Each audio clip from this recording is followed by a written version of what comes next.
मध्य प्रदेश के पूर्व मंत्री और कांग्रेस के वरिष्ठ नेता अरुण यादव ने एक प्रेस कॉन्फ्रेंस के जरिए मध्य प्रदेश सरकार द्वारा चलाई जा रही भावांतर योजना पर सवाल उठाए हैं। उन्होंने कहा कि मध्य प्रदेश की सरकार प्रदेश के मंडी बोर्ड को बंद करना चाहती है, इसलिए इस योजना के माध्यम से 1500 करोड़ रुपए का टेंडर निकाला गया है।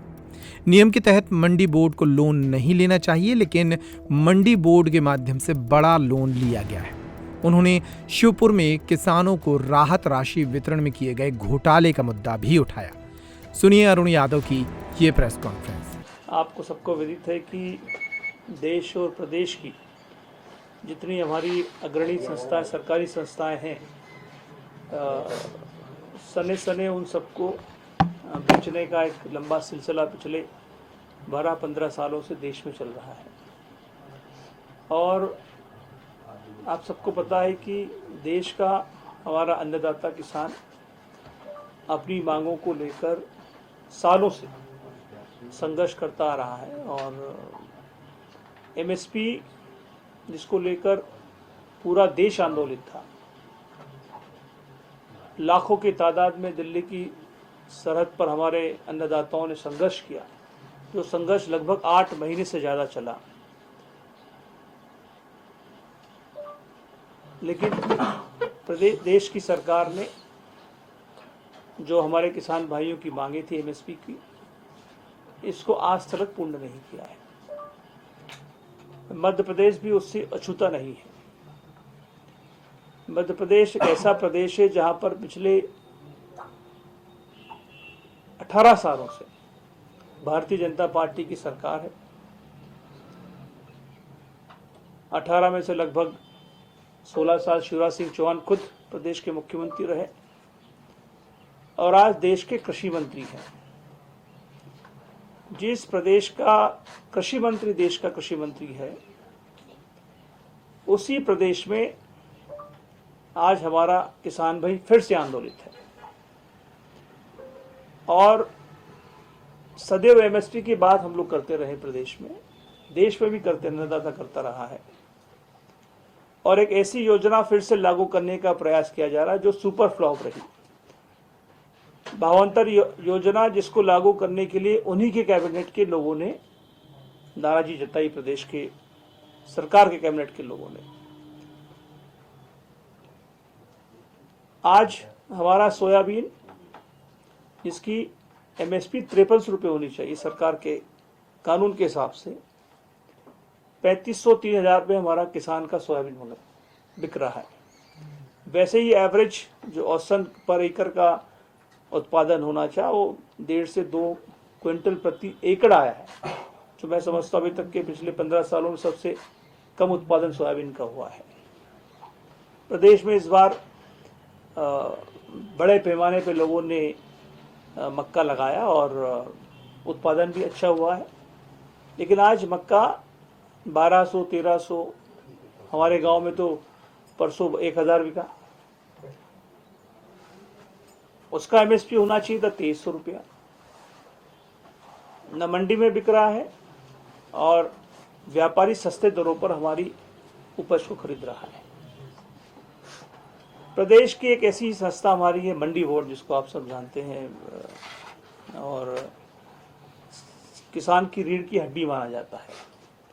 मंडी बोर्ड ऐसी संस्था है जो समूचे प्रदेश की छोटी बड़ी मंडियों को संचालित करता है और उसके माध्यम से किसान की फसल का दाम और अन्य व्यवस्थाएं, किसान हितैषी व्यवस्थाएं मंडी बोर्ड के माध्यम से की जाती है। सन 1974 में जिसकी स्थापना पीसी सेठी जी ने की थी, और उसके बाद लगातार जितनी भी सरकारें देश प्रदेश में आई, सबने कोशिश की कि मंडी बोर्ड को और मजबूत हम लोग करें। एक ऑटोनॉमस बॉडी है जो किसानों के हित के काम करती है। मैं आपको ये भी बताना चाहता हूँ कि जब 19 में हम लोग सरकार में आए, ये शायद बहुत सारे लोगों को ये बात पता नहीं होगी राहुल, 2019 में मंडी बोर्ड कृषि मंत्रालय के अंतर्गत आता है और सचिन छोटे भाई उसके हम लोग मंत्री को सरकार ने मंत्री बनाया था। उस समय मंडी बोर्ड की रेवेन्यू पर ईयर 800 करोड़ होती थी, जिसको हमने बढ़ाकर 1200 करोड़ करने का काम किया। और एक ऐसी संस्था है जो व्यापारियों से और अन्य लोगों से टैक्स वसूल करके मंडी को एक सुदृढ़ मजबूत ढांचा हमने तैयार किया था। आज उस मंडी बोर्ड को लोन दिलाया जा रहा है भावांतर के पैसे जमा करने के लिए।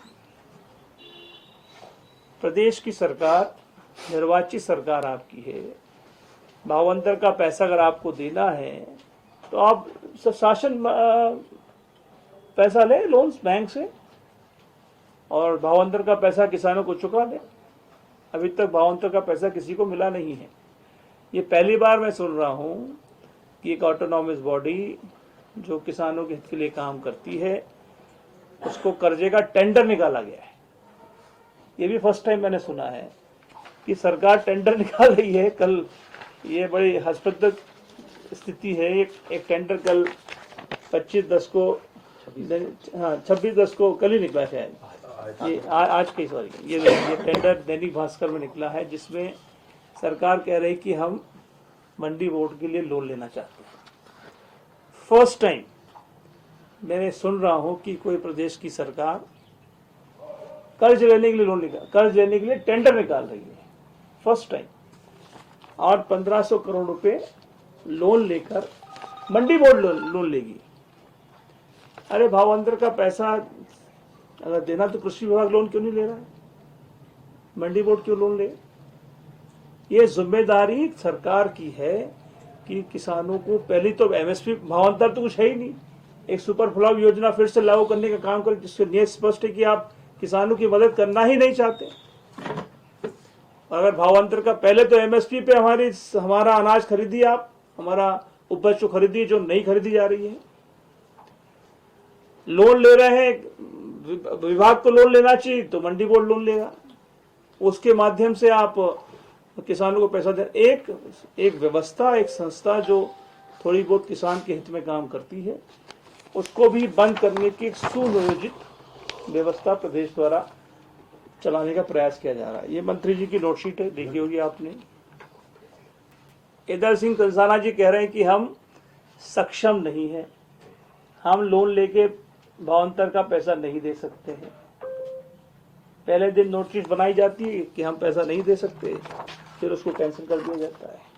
फिर मंडी बोर्ड के हमारे कर्मचारी जो बहुत सारे मुझसे भी संबंधित थे और हमारे से पुराने, उनसे चर्चा हुई तो उन्होंने कहा कि हमने इसका विरोध किया कि भाई जब आप लोन दिला दोगे चुकाएगा कौन? वैसे ही प्रदेश की मंडियों की स्थिति बहुत अच्छी नहीं है।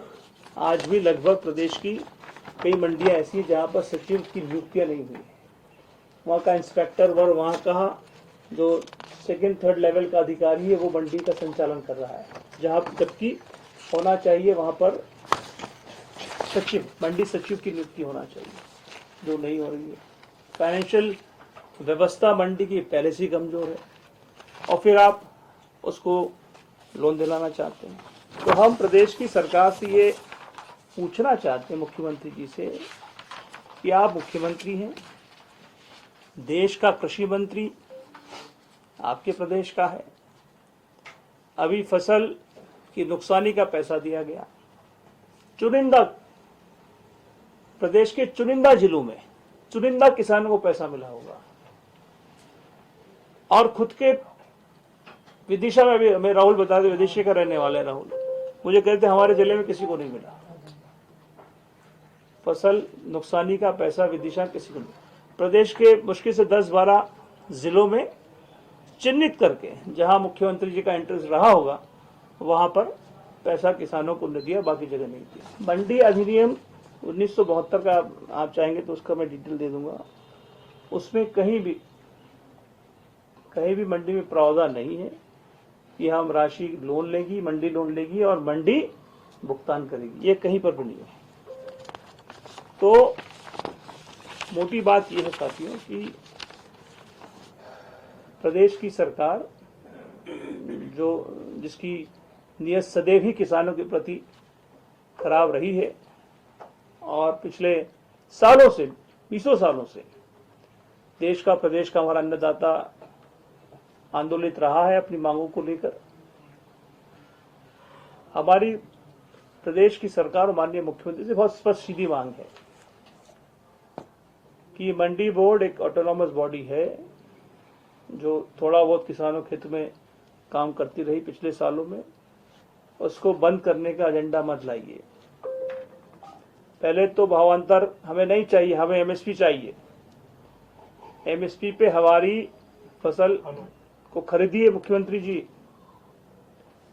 2-4 दिन पहले उज्जैन में 2-4 जगह उन्होंने मंडियों में सोयाबीन 2000-4000 का रेट लगवा कर खरीदवा लिया 2-4 व्यापारियों से, मंडी के लोगों से। उसके बाद पूरा मंडी का व्यापार शिथिल है पिछले कई दिनों से। खरगोन जिलों में कपास, हमारे से कपास खरगोन जिले में होता है। मैं पिछले दिनों गांव पर था। मंडी पिछले 15 दिन से बंद है। कपास किसान का आकर घर पे पड़ा हो बेचना चाहता है, लेकिन ना तो उसको दाम मिल रहा है। इसीलिए अभी पिछले 3 दिन पहले खरगोन की मंडी को भी हमारे किसान भाई ने ताला लगा दिया। और ये आए दिन, चाहे वो मंदसौर की मंडी हो, चाहे विदिशा की मंडी हो, चाहे बुरहानपुर में आप देखिए, बुरहानपुर का केला किसान आंदोलित है। आज भी वहां पर सैकड़ों की तादाद में किसान भाई बैठे हुए हैं। बुरहानपुर एक ऐसा जिला है जहां पर सबसे ज्यादा केला, पूरे मध्य प्रदेश का सबसे ज्यादा केला उत्पादन क्षेत्र बुरहानपुर माना जाता है। उस बुरहानपुर में पिछले सालों जब जब भी तेज आंधी आती है तो हमारे हजारों एकड़ किसानों की फसल केले की समाप्त होगी।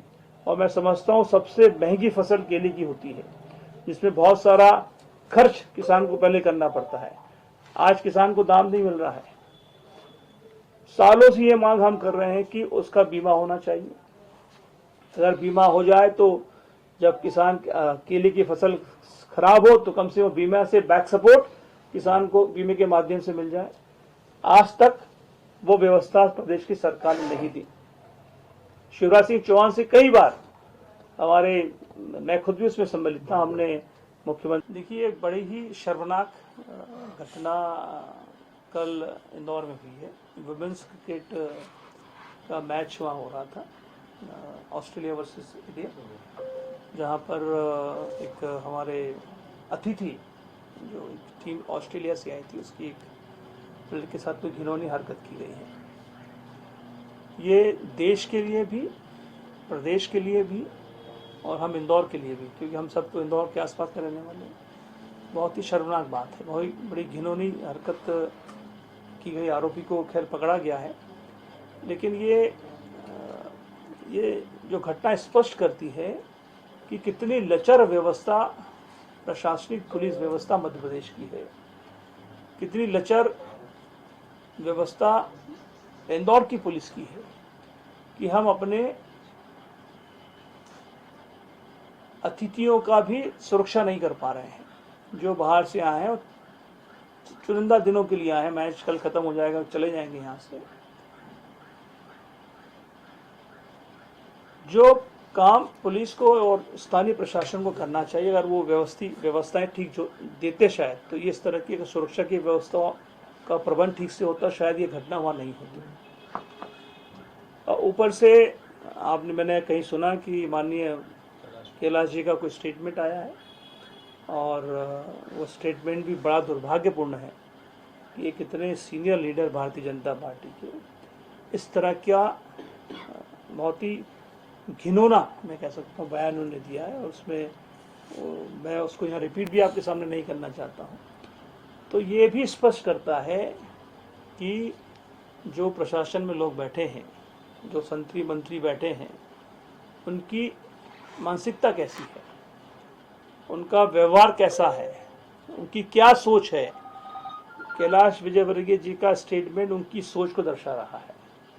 जिस तरह का स्टेटमेंट वो दिया उन्होंने, और मैं समझता हूँ कि मैं कुछ बोलना नहीं चाहता, इतना जिस तरह का स्टेटमेंट उन्होंने दिया बड़ा ही घिनौना सा है, मुझे लग रहा है। पढ़ने भी मुझे, बताने भी मुझे अच्छा नहीं लग रहा है आपको।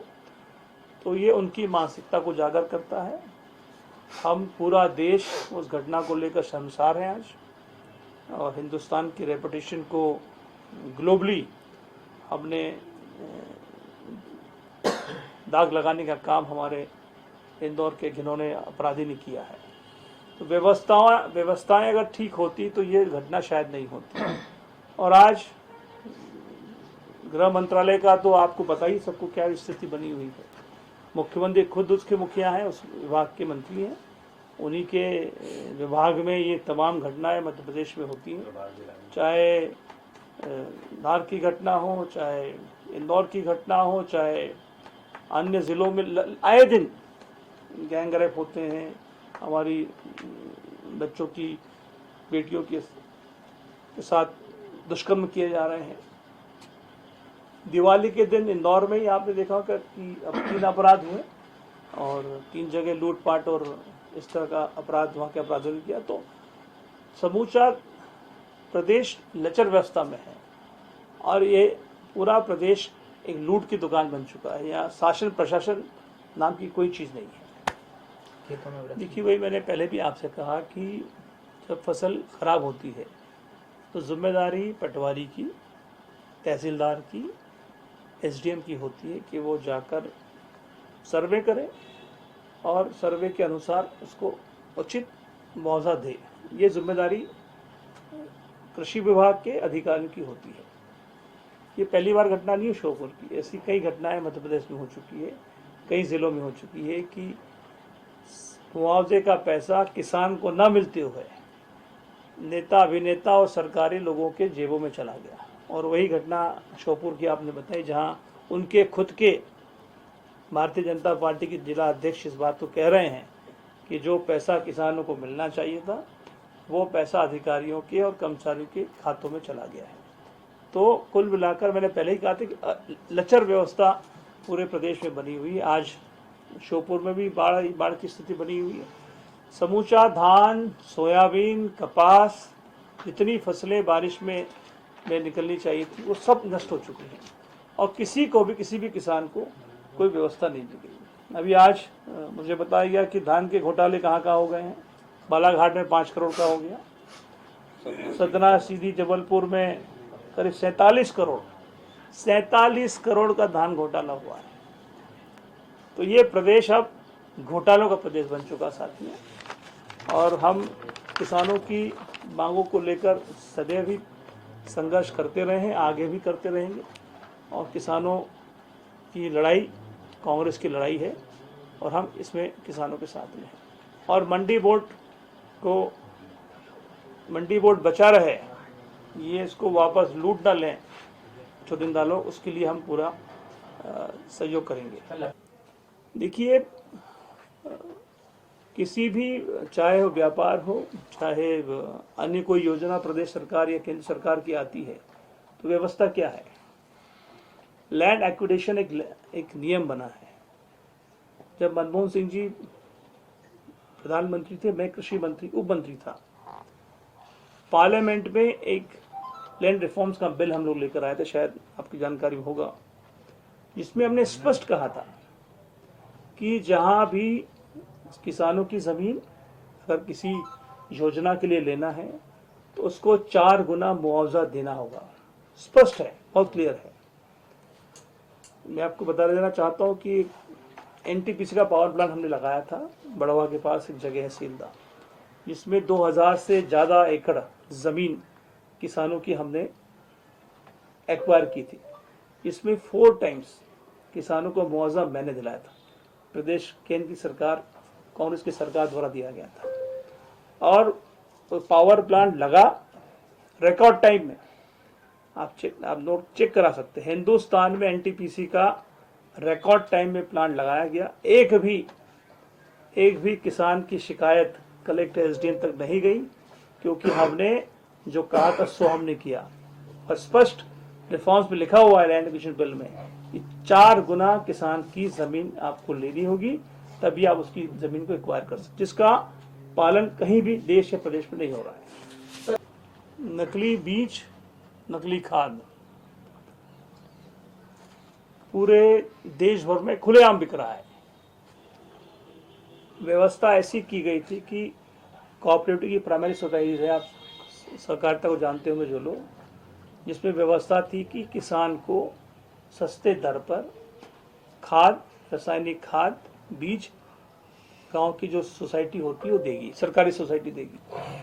व्यवस्था हमने बनाई थी और ये व्यवस्था 1984 के ज़माने से, कोऑपरेटिव से अर्जुन सिंह ज़माने पर, जब पिताजी मुख्यमंत्री थे, और कोऑपरेटिव के मिनिस्टर, तब हमने लागू किया था। इसमें स्पष्ट था कि प्राइमरी सोसाइटीज़ गांव के किसानों को सस्ते दर पर अच्छी खाद और बीज देगी। वो व्यवस्था को ध्वस्त कर दिया गया।